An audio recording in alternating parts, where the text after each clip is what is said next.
A number of Republican candidates who are not under criminal indictment gathered in Iowa today. A half dozen were at the Far-Right Family Leadership Summit in Des Moines to be interviewed on stage by a disgraced former cable news host. It is an important event in the state with the first nominating contest of the GOP primaries. It's a particularly crucial moment for Florida Governor Ron DeSantis, who faces a widening gap with frontrunner Donald Trump.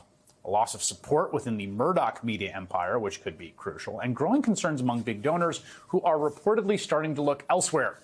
DeSantis is now begging those donors to stay put. In a confidential memo first obtained by NBC News, the campaign says not to worry about its frequent missteps and sagging poll numbers. Now, why would donors ever worry about that? Brendan Buck served as a senior advisor to House Speakers John Boehner and Paul Ryan. He also worked for Ryan as the vice presidential nominee in 2012, and he joins me now. Brendan, I sort of think of you as a creature of the part of the GOP that would have both the sort of staff level and the donor level been looking for an alternative to Trump and maybe look favorably on DeSantis coming out of that Florida election. What do you think the issue is here? Maybe everyone's just jumping the gun too early, or what's your assessment of where things stand? We may be jumping the gun a little too early, but I think there's two problems. One is of strategy, and I think kind of getting to the point you were making.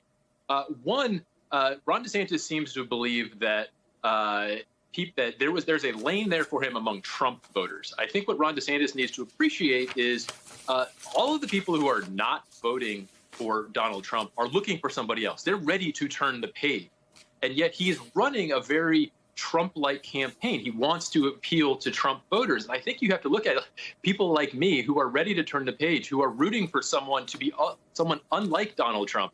So I don't quite understand where he thinks this big pool of votes is going to come from. There's a big pool of votes who say they don't want to vote for Donald Trump. We've seen that. And I really think it's its own fault that there are 13 candidates now. He waited so long and he was so unimpressive when he first came out that he had all of these people rush in.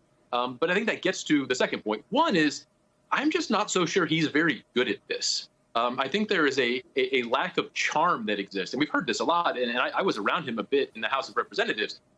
Charmless is putting it nicely with this person. And it shows up when he's meeting with donors. It shows up when he's out on the campaign trail. I mean, at some point, you have to make people feel something. And for whatever you think about Donald Trump, he makes you feel something.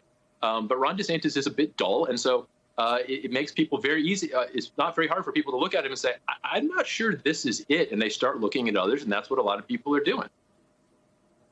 Yeah, reading from the NBC News reporting, across the DeSantis political universe, there's a heightened awareness of the importance of the early states. The reality he will burn out without strong performances there. From my understanding, if we don't see a bump in the polls, we're basically going to shut down the idea of a national operation, a DeSantis-aligned operative said. I've, of course, seen this before, although, again, this is so early, and I've also seen a million ups and downs, so I'm not writing any obituaries here. But on your first point, this does strike me as the biggest thing, right? It's going to be Trump and someone else. Like, in the end, Trump's not going to go away. So it's going to be Trump and someone who is not Donald Trump at some point in this primary, or Trump's going to walk with it if it's split. And he really doesn't seem to want. He hasn't figured out how to occupy that without being the anti-Trump, which I understand if you're running a Republican primary is difficult, but you can be the alternative, and that has not been the foot forward that they have put rhetorically. So he puts out this 4-page memo, and there are 2 sentences about how he might take on Donald Trump. I mean, that's your biggest problem. Like, they're name-checking Doug Burgum in this memo, and they're talking about Tim Scott and punching down without a whole lot of focus on the person who is swamping them in the polling. So at some point, you have to realize your path is not being like Donald Trump. Those people are voting for him. You need to figure out how to take this person on. And there are a few things in there, that they're talking about doing, and that's fine. But it seems like a complete lack of awareness of what the real dynamic is here. And people are going to start walking away from him. I think a lot of the polling for Ron DeSantis was people hoping that he's the best person, that they've been told that he's the best alternative. And they think that this is, look, I will take Ron DeSantis 100 times out of 100 over Donald Trump. I think there are a lot of people like that. But I think it is largely his own fault that now he has to talk about Tim Scott instead of Donald Trump. If he had made this a one-on-one race from the very beginning, his memo talks about how they want to move on from questions about Donald Trump in contrast with Joe Biden. Well, that's nice, but that's not actually how you're going to win this race. You have to take on the person who's beating you. Right. That's not the race you're running. You have to win the other one first. And they're all doing that. Don't get me wrong. He's not the only one doing that. There's an opportunity there. I mean, Chris Christie gets on TV every time he talks about this. I mean, getting attention is probably the hardest thing for a lot of these people. So I don't think Chris Christie is very viable in terms of his unfavorables, but there is an audience. There is a conversation that is going to be had at some point between somebody and Donald Trump. And if Ron DeSantis wants to be the alternative, he needs to welcome that conversation and start it pretty soon. Yeah, and again, I would not have anyone. I would not hire myself out to give advice on Republican primary politics. I don't necessarily have any keen comparative advantage there. But it does strike me that when you look at the polling, right, like Trump is at 50%, he's at 55%, like you got to think about how do we build out the 45? I mean, he's at 53 July 12th, right? So that's 47 that are not there. Like that's if you're picking the fruit off the tree, that's the low hanging fruit. How do I get that first 47?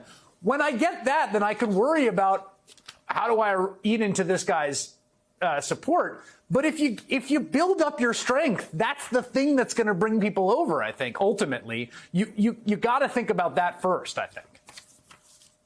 Yeah, absolutely. But like I said, there's still a lot of opportunities for him. There's going to be a debate. Donald Trump's not going to be there, and maybe he'll have a great performance and show that he is the alternative. He is the person. Yep. He has a lot of money. There are a lot of people who are rooting for him. So I mean, I don't think we can write him off quite yet. But absolutely, he needs to consolidate that. Again, I think it's his fault that there's a lot of people looking around right now. But he still has time to clean that up, or else you're going to start hearing talk about Glenn Youngkin and Brian Kemp getting in, because there are a lot of normie Republicans who are ready to look for somebody else. And there's a big pool that I think he needs to be a little more focused on. The normie Republican vote is the one to watch here. Brendan Buck, thank you very much.